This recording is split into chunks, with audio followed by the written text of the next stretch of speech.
எதிர்காலத்தில் ஆண் இனமே பிறக்காமல் போகும் அபாயம் உள்ளதாக விஞ்ஞானிகள் ஒரு அதிர்ச்சி தகவலை வெளியிட்டுள்ளார்கள். நம் உலகம் முழுவதும் மனிதர்கள் சிதறி கிடப்பதற்கு ஆண் பெண் என்ற 2 இனம்தான் காரணம்.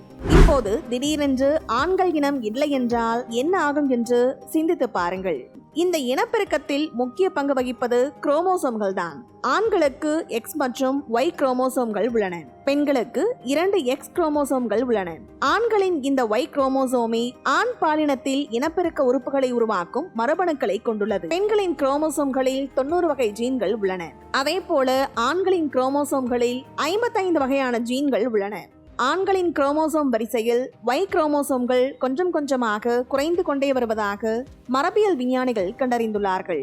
இன்னும் சில மில்லியன் வருடங்களில் ஆண் குழந்தைகள் பிறப்பது அறவே நின்றுவிடுமாம். ஒரு புதிய வகை பாலின ஜீன் உருவானால் மட்டுமே இதற்கு தீர்வு கிடைக்கும் என்று விஞ்ஞானிகள் கூறியுள்ளார்கள்.